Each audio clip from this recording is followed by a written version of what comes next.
इस वक्त मैं डिस्ट्रिक्ट राजौरी के तहसील त्रियाठ के अंदर मौजूद हूँ। चक मथियानी एरिया का नाम है, जहाँ पर एक खड़ा हूँ मैं इस समय। और मेरे पीछे आप एक देख पा रहे होंगे, यहाँ पर एक रोड निकाली गई थी और रोड का जो डंगा था वो यहाँ से बह गया है।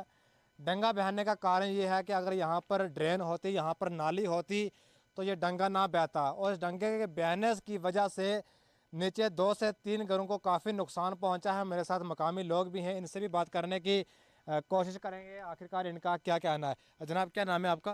मोहम्मद शरीफ। जी, शरीफ साहब बताएं, क्या मामला हुआ? ये जितना मकान का आप कह रहे हैं कि हमारा मकान का नुकसान हुआ है, इस रोड की वजह से नुकसान हुआ या कैसे नुकसान हुआ आपका, बताएं। सर, मैं पहले आपका मीडिया वालों का और ये अब्दुलरशीद खटाना साहब है, आपका मैं शुक्रिया अदा करता हूँ जी। तो ये जो बारिश से सैलाब जो है, ये सैलाब इस साल का ये हुआ है, ये पूरी दुनिया को पता है। इस सैलाब ने पूरी दुनिया को हिला के रखा है जी। तो इस जो सड़क थी, ये सड़क की नाली या डंगे जो थे, ये नॉर्मल तौर से मतलब डिपार्टमेंट ने ये बनाए थे जी। अब ये डंगा जब गिर गया तो इस डंगे का जो पानी है, ये इसका बाग सेन दर्जी का जो मकान है, ये 5 कुंभों में शुमार है जी। इसके 4 लड़कों की शादी है, 4 लड़कों के कुंभे हैं, एक लड़का का अभी शादी नहीं हुई जी। तो ये आपने खुद अंदर से देखा है, आपने खुद इसको अंदर से देखा है कि ये दरारें उसको मकान को आ गई हैं जी। और उसके नीचे ये फौजी कलमदीन है, इसकी 2 मंजिल बिल्डिंग थी। तो रोड की वजह से नुकसान हुआ? रोड की वजह से ये पानी जो पसी का ये नीचे पानी, क्या रोड की यहाँ पर ड्रेन वगैरह कोई नाली वगैरह नहीं निकाली गई? खुद ही देखो, आप इसको कैमरे को घुमा के देख लो। अगर रोड आपने उस समय ठेकेदार साहब से, ठेकेदार हजरात से या मुंशी हजरात से बात नहीं की? उनको कहा नहीं कि यहाँ पर ड्रेन या नाली की ज़रूरत है, तो पानी नीचे जाएगा? सर, ये लोगों की शिकायतें जो हैं डीसी साहब तक, एडिशनल डीसी साहब तक, महकमा PMGYS रोड किसके अंडर थी? ये तकरीबन मेरा ख्याल है ये 2-3 किलोमीटर शायद PWD के पास है। किसके पास है? PWD के पास है। अच्छा। तो हम कितने चक्कर भी हम लगाए, इन्होंने खुद भी बोला। जब नीचे मेरा घर है, वहाँ हमने उनसे बहुत कई बार मैं एक्शन साहब के पास गया, वहाँ अपने पूरे कागजात लेके गया कि हमारे मकान के पीछे से नाली निकाल दो, या हमें कोई डंगा दे दो, या नाली के लिए हमें मदद करो, या हमारे मकान का एक कमरा दे दो हमें। तो कुछ नहीं हमें मिला।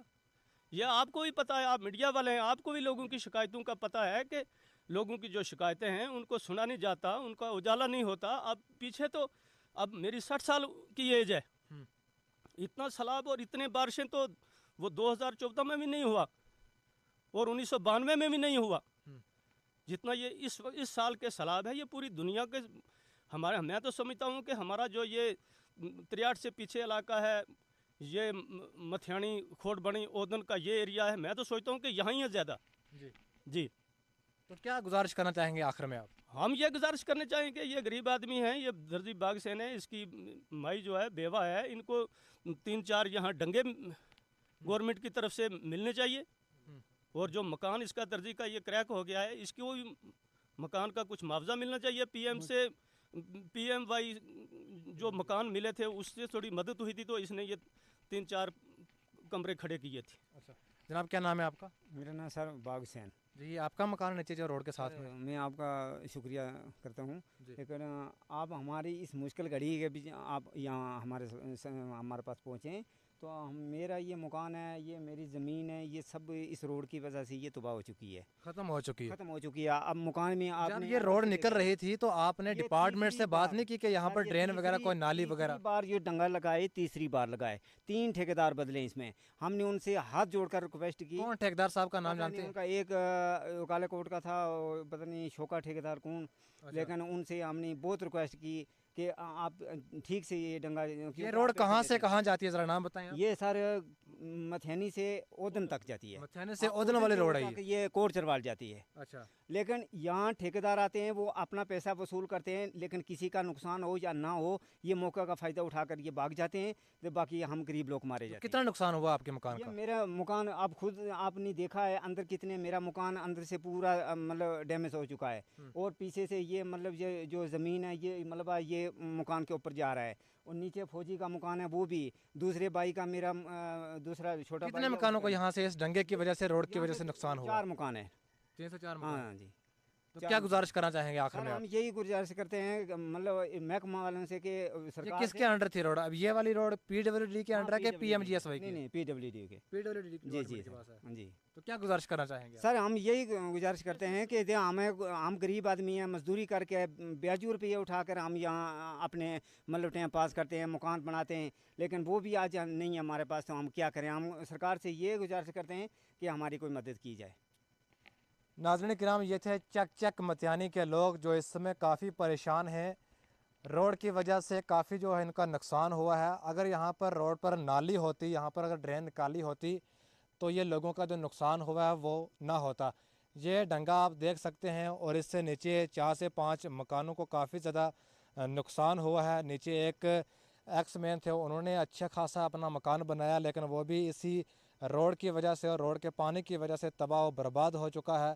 ये डंगा आप देख सकते हैं, इनका ये भी कहना है कि 3 से 4 बार ये डंगा पहले भी लगाया गया था, लेकिन उसके बाद भी एक बार फिर ये डंगा बह गया है। बहने का कारण यही है कि अगर यहाँ पर ड्रेन होती, यहाँ पर नाली निकाली होती अच्छे से, तो यहाँ पर ये डंगा बार बार ना बहता। नाली ना होने के कारण ये डंगा बह गया और बहने के बाद नीचे आप जो ये घर देख पा रहे होंगे, 3 से 4 मकानों को काफ़ी ज़्यादा नुकसान हुआ है। ये डैमेज हो चुके हैं, इनके अंदर से सामान जितना भी था वो सब निकाल दिया गया है।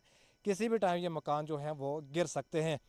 लोगों का ये कहना है कि ये पीडब्ल्यूडी डिपार्टमेंट के अंदर थी, लेकिन काफ़ी नाकामी जो है वो डिपार्टमेंट की यहाँ पर देखने को मिल रही है।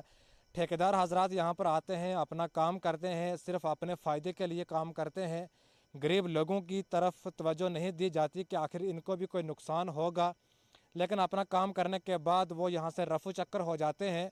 उसके बाद कोई भी शख्स जो है, कोई भी आला अधिकारी जो है वो इनकी तरफ तवज्जो नहीं देता। आज भी ये जो चक मथियानी का इलाका है, यहाँ पर नाली ना होने की वजह से डंगा बह गया और बहने के कारण 3 से 4 मकान जो हैं उनको काफ़ी ज़्यादा नुकसान जो है वो पहुँचा है। मैं गुजारिश करना चाहूँगा डिपार्टमेंट से कि कार्रवाई की जाए और आला इंतज़ामिया से कि ऐसे ठेकेदारों के ख़िलाफ़ कड़ी से कड़ी कार्रवाई होनी चाहिए जो सिर्फ अपने फ़ायदे के लिए सोचते हैं, गरीब लोगों के बारे में नहीं सोचते। अगर यहाँ पर ड्रेन वगैरह, नाली वगैरह निकाली होती तो आज जितना नुकसान जो हुआ है ये ना होता। आप तमाम लोग इस वीडियो को जितना हो सके उतना शेयर करें ताकि आला इंतज़ामिया तक ये वीडियो जो है वो पहुँच सके। हालात तो हमें जो आपने देख लिया और हमें भी देख ली, मजबूरी के बहुत कारण ये लोग देखो, इनकी मक्की की जो फसल थी वो भी ख़त्म हो गई जनाब बाग सैन के दर्जी साहब की, और फौजी साहब का मकान है जो वो सामने आपने देख लिया है। बच्चे बाहर बैठे हुए हैं, बीवी बाहर बैठी हुई है, तो माल मछिया जो वो भी देखो इसमें अंदर में उनको भी बांधने के लिए कोई जगह नहीं रहेगी। उसके बाद हाँ, इन सब लोगों का, मेरी पूरी कंस्टिट्यूंसी और मैं प्रेसिडेंट बीएसपी पार्टी रजौरी का हूँ। मैं अपनी कंस्टिट्यूंसी की बात नहीं करता, लेकिन मैं पूरे डिस्ट्रिक्ट की बात करता हूँ। बहुत जो नुकसान हुआ है, मैं वक्ती गवर्नमेंट और एलजी अपने गवर्नर से और पार्लियामेंट से मैं ये रिक्वेस्ट करता हूँ कि इन लोगों को ऐसे ये कोई दंगा बनने से, कोई फसल देने से या कुछ गुजारा नहीं होता इन लोगों का।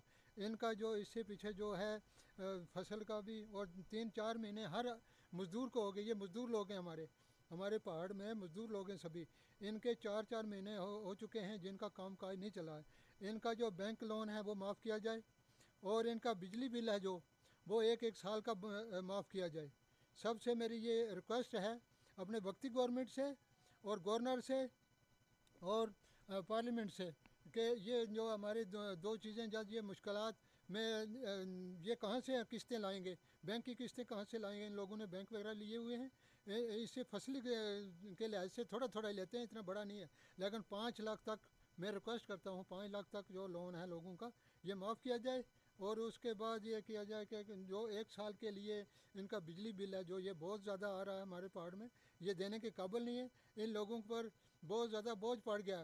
बोझ इसी तरीके से पड़ गया कि कोई 1 महीने का आता है ज़्यादा, दूसरे का उससे ज़्यादा, तीसरे का ज़्यादा, बनते बनते काफ़ी बोझ हो गया। इससे पिछला भी जो बिल है वो भी माफ़ किया जाए, और इसके बाद आने वाले 1 साल के लिए जो बिजली बिल है ये माफ़ किया जाए।